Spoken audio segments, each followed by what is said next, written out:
आदरणीय बंधुओं, माताओं व मेरी प्यारी बहनों, राधे राधे। आप सभी का हमारे YouTube चैनल जीवन की धारा पर बहुत बहुत स्वागत है। बंधुओं, आज हम इस वीडियो में कार्तिक महासमाप्ति के अगले दिन पड़ने वाली पड़वा तिथि यानी कि मार्गशीर्ष माह की एकम तिथि को सुनी जाने वाली 4 चिड़ियों की कहानी सुनेंगे, जिसे आज के दिन सुनने सुनाने से भगवान श्री हरि की कृपा से सर्व सुखों की प्राप्ति होती है। कथा कहानी सुनने के बाद यदि आप हमारे चैनल पर नए हैं तो कृपया हमारे चैनल को सब्सक्राइब करें, बेल आइकन को प्रेस करें ताकि हमारी वीडियो की नोटिफिकेशन सबसे पहले आप तक पहुंचे।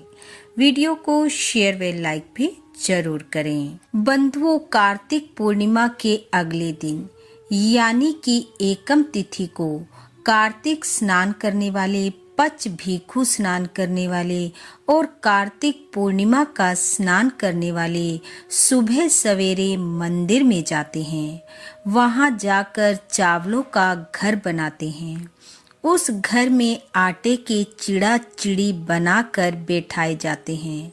उन्हें वस्त्र पहनाए जाते हैं। चिड़ा चिड़ी को खील, बताशे व लड्डू का भोग लगाया जाता है। कथा का श्रवण किया जाता है। इस दिन चावलों से सुंदर घर बनाया जाता है। घर में हर सुंदर वस्तु बनाई जाती है। ऐसा माना जाता है कि जितना सुंदर घर बनाया जाता है उतना ही सुंदर घर मनुष्य को अगले जन्म में मिलता है। इस दिन खिचड़ी बनाते हैं।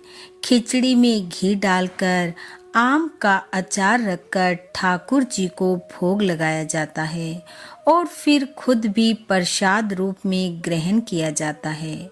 सूखी खिचड़ी मंदिर में दी जाती है। आइए अब सुनते हैं कहानी। कथा कहानी के अनुसार कार्तिक का महीना था।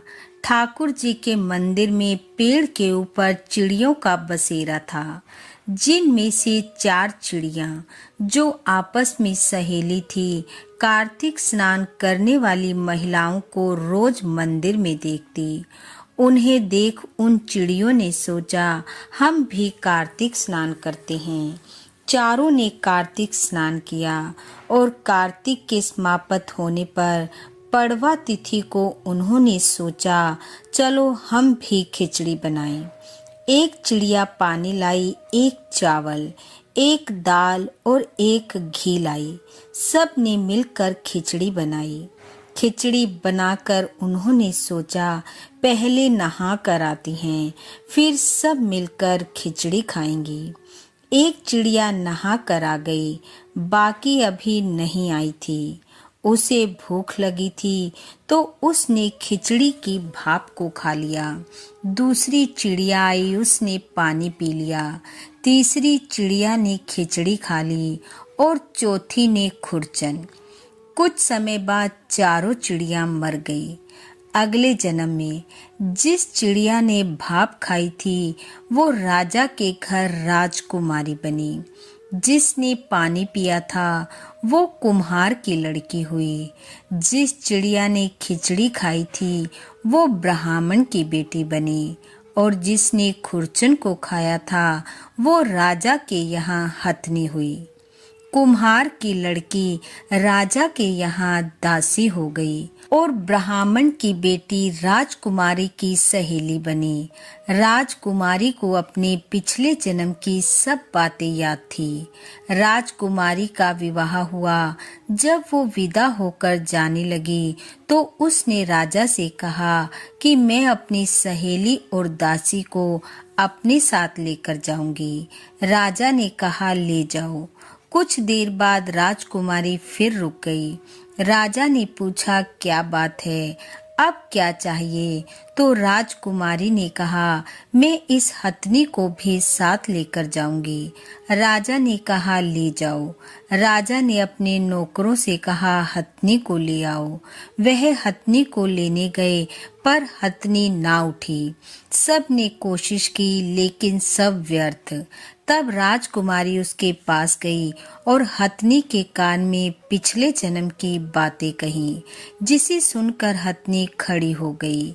यह सब देखकर राजकुमार, जो राजकुमारी को ब्याने आया था, उसके सामने खड़ा हो गया और पूछा, तुमने इसके कान में क्या कहा कि ये खड़ी हो गई? मुझे बताओ, तुम कौन हो?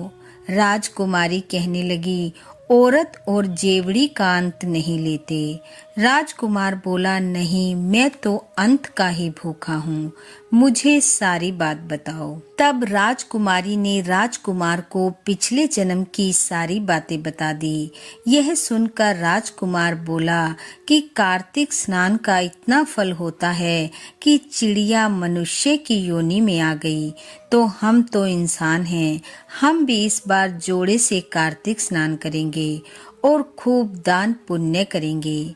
राजकुमार और राजकुमारी ने जोड़े से कार्तिक स्नान किया, बहुत दान पुण्य किया, जिसके फल स्वरूप वह दोनों इस लोक के सभी सुखों को भोगते हुए अंत में वैकुंठ लोक को गए। हे ठाकुर जी महाराज, जैसे आपने राजकुमार और राजकुमारी को सर्व सुख दिए, बैकुंठ लोक दिया, वैसा सबको देना। इस कथा कहानी को सुनने वाले, सुनाने वाले सब पर अपनी कृपा करना, सर्व सुख देना। इन्हीं शुभकामनाओं के साथ आप सबका बहुत बहुत धन्यवाद। राधे राधे।